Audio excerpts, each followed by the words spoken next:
السلام علیکم، میرا نام عادل ہے۔ اس وقت میں اپنی فیملی کے ساتھ لاہور میں رہتا ہوں اور میری شادی کو 6 سال ہو گئے ہیں۔ 5 سال پہلے جب میری پوسٹنگ کراچی نارتھ ناظم آباد میں ہوئی تھی، میں اور میری بیوی نادیہ ہم ایک گھر میں شفٹ ہوئے جو کہ کافی زیادہ پرانا تھا، لیکن یہاں سے میرا آفس بہت زیادہ قریب تھا اور ہمارے پاس دوسری کوئی چوائس بھی نہیں تھی، تو ہم دونوں نے کمپرومائز کیا اور اس گھر میں شفٹ ہو گئے۔ یہ گھر بہت عجیب سا تھا، بہت زیادہ ہمیں اس گھر میں دباؤ سا محسوس ہوتا تھا، اور رات کے وقت تو اکثر ہمیں ایسا محسوس ہوتا جیسے اس گھر میں ہلچل ہونے لگ جاتی ہو، مانو جیسے رات کے وقت وہ گھر جاگ جاتا ہو۔ کبھی کچن سے کھٹر پٹر کی آوازیں آنا یا پھر کبھی باہر کے ٹی وی ایریا سے آوازیں آتی رہتی تھیں رات بھر۔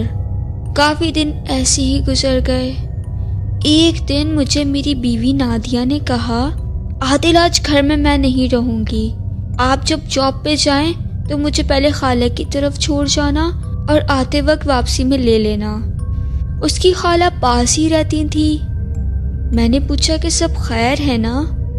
تو اس نے بتایا کہ جب آپ گھر میں نہیں ہوتے تو مجھے ایسا لگتا ہے جیسے ہر وقت مجھے کوئی دیکھ رہا ہے، اور مجھے مسلسل ہر وقت آپ کی آواز آتی رہتی ہے۔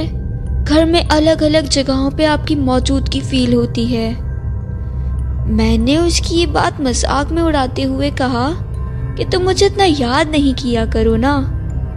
وہ کہنے لگی کہ یار ہر بات مذاق میں نہ اڑایا کریں، میں سچ کہہ رہی ہوں۔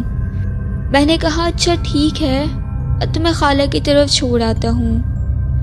ایسے ہی کچھ دن چلتا رہا کہ ایک رات جب ہم دونوں سو رہے تھے، میری آدھی رات میں پانی پینے کے لیے آنکھ کھلی تو میں نے دیکھا کہ ٹی وی لانچ میں سے جیسے کوئی آوازیں آ رہی ہیں عجیب سے طریقے کی، جیسے کوئی مذاقیہ انداز میں ہنس رہا ہے۔ میں نے برابر میں نادیہ کو دیکھا تو وہ اپنے بستر پر نہیں تھی۔ سامنے دیکھا تو روم کے باہر ٹی وی لانچ میں نادیہ عجیب انداز میں کھڑی ہو کے میری طرف دیکھ رہی تھی۔ میں فوراً سے بستر سے اٹھا اور اس کی طرف گیا۔ میں نے دیکھا کہ اس کے بال پہلے سے زیادہ لمبے اور کالے لگ رہے تھے۔ وہ عجیب نظروں سے مجھے دیکھ رہی تھی۔ میں نے نادیہ کو نام سے بلایا، نادیہ کیا ہوا ہے، سب ٹھیک ہے نا، اور مجھے ایسے کیوں دیکھ رہی ہو، ناراض ہو گئی ہو کیا؟ یقین مانے اس نے آگے سے عجیب نیم مردانہ آواز میں مجھ سے بنگالی زبان میں کہا، تو نے مجھ سے میرا گھر چھینا ہے، اب دیکھ میں تجھ سے کیا کیا چھینتی ہوں۔ چونکہ میں 4 سال دبئی میں جاب کرنے کے لیے گیا تھا، وہاں میری کچھ بنگالی لوگوں سے دوستی ہوئی تھی اور میں نے تھوڑی بہت بنگالی بھی سیکھ لی تھی۔ میرا دماغ سن ہو گیا کہ نادیہ کو تو بنگالی نہیں آتی۔ میں سمجھ گیا کہ یہ نادیہ نہیں ہے۔ میں نے پھر اس سے کہا کہ نادیہ بند کرو یہ سب چیزیں، بہت ہو گیا، چلو آپ کمرے میں، باقی کا ڈرامہ کل کرنا۔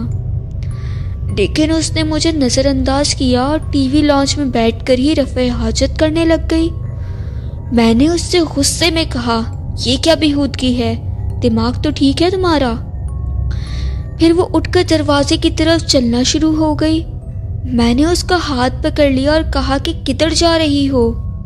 نادیہ نے چلتے ہوئے نیم مردانہ سی آواز میں کہا، میں وہیں جا رہی ہوں جہاں میں رہتی ہوں۔ میں نے فوراً کہا کہ میں لے چلتا ہوں، تم جہاں بھی جانا چاہتی ہو میں بائک پہ لے چلتا ہوں تمہیں، میں نہیں روکوں گا، چلو آؤ۔ پتہ نہیں کیسے اس نے بات مان لی اور میرے ساتھ میری بائک پر بیٹھ گئی۔ ہم دونوں ابھی گلی کے نکڑ پر ہی پہنچے تھے کہ اس نے میرے کان میں کہا، روکو گاڑی۔ میری تو جیسے روح نکل گئی ہو میرے اندر سے۔ جب میں رکا تو دیکھا کہ ہم ایک اسکول کے باہر تھے۔ وہ اتری اور اسکول کی طرف چلنا شروع ہو گئی۔ میں نے اس کا ہاتھ پکڑ کے کہا کہ نادیہ ہوش میں آؤ، کہاں جا رہی ہو، رات کے 4 بج رہے ہیں۔ اور میں آپ کو ایک اور بات بتاتا چلوں کہ سردیوں کی راتیں تھیں، اور سردیوں کی رات تو ہر طرف ویرانی ہی پھیلا رہی ہوتی ہے۔ اس نے مجھے دیکھا اور زمین کی طرف منہ کر کے کھڑی ہو گئی۔ پھر کچھ دیر میں اس نے اپنے فیس پر ایک زوردار تھپڑ مارا اور بے ہوش ہو گئی۔ میری تو جیسے جان نکل گئی ہو۔